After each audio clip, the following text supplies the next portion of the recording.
the unarmed envoy. The Caliph High Council chamber had never been this tense. Its obsidian walls seemed to hum with the murmurs of 12 different species gathered in a circle of fire-lit thrones. Above them, 1,000 banners of conquered worlds drifted in the artificial breeze, trophies from centuries of domination. Every delegation present had faced the Caliph Empire's iron grip at one point in history. Every one of them remembered how resistance was met with annihilation. And now, at the very center of their chamber, stood a single figure who did not fit at all. A human. He was unarmed. No guards, no weapons, no translator implants. Just a plain black suit, polished shoes that echoed against the stone floor, and eyes that carried something the Caliph couldn't yet name. The chamber erupted in whispers. Where are his guards? Where is his escort? Is this some kind of insult? The Caliph High Chancellor, a towering reptilian figure with skin that shimmered like liquid obsidian, leaned forward. His voice slithered across the chamber, low and sharp. You enter the heart of our empire with no weapon, no army, no offering. Human, do you think yourself immortal? The human diplomat didn't flinch. He smiled slightly, as if he'd been asked a riddle by a child. No, he said softly, but I thought it polite to leave my armies outside your gates. A ripple of unease coursed through the chamber. It was not the words themselves, it was the way he said them. Calm, final, as if they weren't a threat but a fact.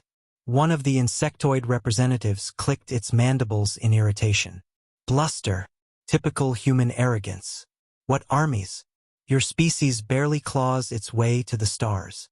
The human's gaze shifted to it. He didn't raise his voice, didn't lean forward, didn't try to dominate the moment. He simply looked at the insectoid until it fell silent, mandibles twitching nervously. Then he said almost casually, "Check your border beacons." The chamber grew still. The Chancellor narrowed his eyes. One of his aides, a scaled officer with a data slate, tapped frantically into it. After a moment, the aide froze. His crest flared in panic, and he whispered into the Chancellor's ear. The Chancellor's claws tightened on his throne. Well? Another alien demanded. What is it? The aide's voice trembled as he answered. 3 no, for fleets have gone dark. The beacons don't respond. Now the whispers turned to alarm. Every species present began speaking at once. The chamber vibrated with suspicion, fear, and anger. The human just stood there, hands folded neatly in front of him, waiting. Finally, the Chancellor snapped, "Explain yourself." The human tilted his head. "I said I came unarmed. I did not say we came alone." The words fell like a guillotine. The Caliph Empire had never feared humanity. The Council had allowed them to colonize fringe systems because they were considered weak, fractured, forever fighting amongst themselves. Humanity was a species tolerated, not respected. But in that moment, the entire chamber realized something had shifted. The Chancellor hissed, his tail slamming against the floor. "If you are threatening us, human, I will tear your bones from your body and scatter your ashes across your homeworld." The human finally stepped forward. His shoes echoed like war drums. He walked right up to the base of the Chancellor's throne. And then, in a voice not loud but carrying through every ear in the room, he spoke. "I am not here to threaten. I am here to remind." The chamber went silent again. The Chancellor bared his fangs. "Remind us of what?" The human's gaze lifted, calm and unwavering. "That every empire before you thought humanity would kneel. That every one of them believed us fragile, divided, incapable. And yet, every empire that tried to break us, burned." He let that hang in the air, not shouted, not roared, spoken like a truth etched into the fabric of the universe. The Chancellor sneered. "Lies. You bring no proof." The human raised an eyebrow. "Proof?" He spread his hands slightly. "Ask the ashes of the Dralek swarm. Ask the bones that litter the Luminary Rift. Ask the silence of the Yovari, who believed we were prey." Several representatives shifted uneasily. Those names were not myths. They were whispers, species that had once rivaled the Caliph, now gone. No one ever knew why they vanished so completely. The human diplomat leaned in slightly, lowering his voice. We do not come to conquer. We do not come to beg. We come to warn. A tremor passed through the chamber. Even the chancellor paused. Warn us? He said cautiously. The human nodded once. Yes, you have expanded too far. You have conquered too many.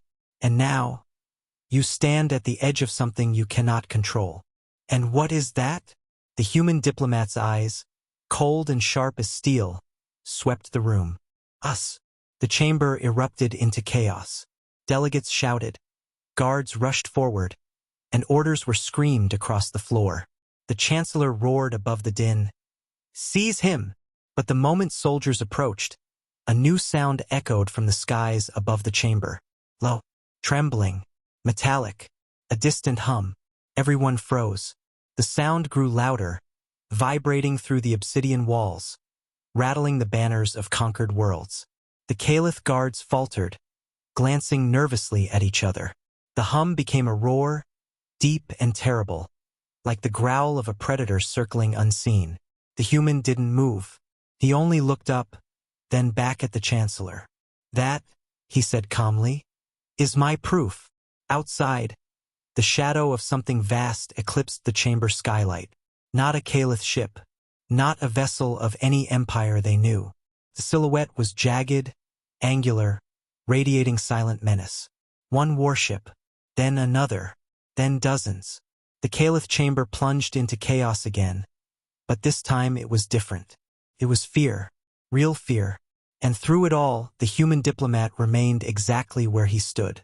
Unarmed, silent, waiting, the weight of words. The chamber was no longer silent. The moment Elias spoke those words, we don't come to negotiate survival. We come to end the war you don't even realize has begun. The hall erupted like a storm breaking against stone. Alien dignitaries rose from their seats, chittering, hissing, or resonating in their strange tonal voices.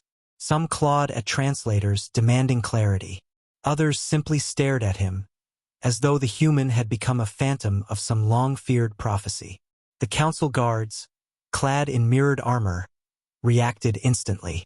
The shimmering arcs of plasma pikes ignited, bathing the chamber in a blue glow. 3 moved to flank Elias, their weapons inches from his chest. Elias didn't flinch. His voice remained calm. Careful, he said softly. What happens in this room will ripple through every star system represented here. Do you want that ripple to be blood or truth? That single line cut through the frenzy. The council hall dimmed into uneasy silence, broken only by the low hum of alien respirators. The turning of the council. The prime chancellor of the Valari, a towering insectoid with translucent wings folded behind its back, leaned forward. Its voice, like chimes struck underwater, rang through the chamber. Human, it said, mandibles clattering. You arrive unarmed. You speak of wars unseen. You threaten balance. Explain yourself, or you will leave this chamber in pieces. Elias smiled faintly. I've already explained, but I'll give you more. He tapped the small metallic disc on his wrist. A translator, a recorder, and, more importantly, the only visible piece of technology he carried. With a flick of his thumb, the device projected a hologram into the air above him. A starfield blossomed, rotating slowly. At first, it was serene, a map of the galaxy. But then, points of light began to flicker red. Dozens, then hundreds. Gasps and guttural noises rippled through the assembly. Each red point marked a world. This, Elias said, letting his words fall heavy, is your map, your charted systems. But look closer. He zoomed in. Around each red-marked planet were faint outlines, shadows of fleets. Not theirs, not anyone's they recognized. This is where the threat already is. Not human fleets, not your fleets. Something older. Something that doesn't care for your councils, your wars, or your borders. It devours suns. And we've seen it before. The hidden terror. The council chamber shook, not from violence but from realization. Some delegates shouted accusations. Others demanded evidence. Elias continued, voice dipping into solemnity. Earth didn't learn of the galaxy through your broadcasts. We didn't stumble here by chance. We were warned by signals buried deep in our oceans, carved into ruins older than our first civilizations. We thought they were myths, until our telescopes caught this. The hologram shifted. Now it wasn't red dots. It was footage, grainy, real. A star collapsing, not in the natural death of a nova, but something far worse. Its light being siphoned, pulled into a lattice of black, angular structures that wrapped around it like a parasite. The star's energy drained until nothing remained but a husk. The footage ended in silence. Even the guards, pikes still raised, faltered. Elias lowered his head, his voice quiet. That was not millions of years ago. That was 63 years ago, just beyond the Veil Nebula. Humanity saw it. We prepared for it. Alone. The ripple of fear. The Prime Chancellor's wings twitched violently. Another delegate, a scaled being from the Kavori Union, hissed so loudly its translator stuttered. You claim to have knowledge of the Star Eaters, the Kavori rasped. The old enemy. Forbidden words, erased from our records. How could you? Because, Elias interrupted. We don't erase what we fear. We face it. A sharp dip in the hall followed silence like a vacuum, pulling at every mind in the chamber. The security forces shifted uneasily, their grips on weapons tightening, not against Elias, but against their own dread. For the first time, the alien powers realized the humans weren't dangerous because of weapons. They were dangerous because of what they carried: knowledge, preparation, and the audacity to speak of things everyone else buried. The break of composure. The Prime Chancellor slammed a clawed hand against the council dais. The sound echoed like a cannon. You bring fear into this chamber. Perhaps you wish us paralyzed. Perhaps humanity seeks to exploit the old terror to rise among us. Elias looked directly into the Chancellor's 1,000 eyes. If humanity wanted to rise among you, Chancellor, we would have come with warships, with fire. Instead, I came alone, unarmed. Because you need to know something vital. His words dropped, slow, deliberate, weighted like anchors. They are already here, closer than you think. And they do not care if you're Valari, Kavori, or human. They care only for fuel, stars. And you have many suns, spikes and sparks. The chamber descended into chaos again. Some delegates screamed in panic. Others turned to rage, demanding Elias be removed, silenced, executed. Guards pressed closer, pikes nearly at Elias's throat now. But Elias only raised his hands calmly. Kill me, and you lose the only thread of preparation we offer. Humanity didn't survive by accident. We survived because we learned how to fight in the dark. That line cut sharper than plasma. Even the guards hesitated. Then came the spike, Elias's final reveal. He twisted the wrist device once more. Another projection flickered to life. This one was sharper, clearer, unmistakable. A fleet, human-built. Warships unlike any in the galaxy. Angular, scarred, dark as void itself. They hung near the shadow of a black hole, powered not by traditional reactors, but by something no alien I had ever seen. Captured fragments of collapsed stars, bound in artificial cages. The ships pulsed like predators waiting to strike. While you debated, erased, and feared, Elias said, voice low and dangerous, we built weapons that could burn the dark itself, not to fight you, to fight them, but we can't hold alone forever. The dip before the decision. The chamber went still again. No anger now, just the oppressive weight of dread. Elias lowered his tone, softer, almost weary. You triple your security around me, but you've already missed the point. I am not your enemy. Humanity isn't here to conquer. We're here to tell you that your denial will kill you. But together, maybe, just maybe, we can light the galaxy before they consume it. The silence that followed was heavier than any roar. Even the Prime Chancellor hesitated, its 1,000 eyes shifting, uncertain. For the first time in 1,000 years, the council didn't know if it was too late. Closing strike. Elias stood taller, the hologram fading into darkness behind him. He placed his hands calmly at his sides. You asked why I came unarmed. It's because the sharpest weapon humanity wields isn't steel or plasma. It's truth. And I've just placed it before you. Now decide what to do with it.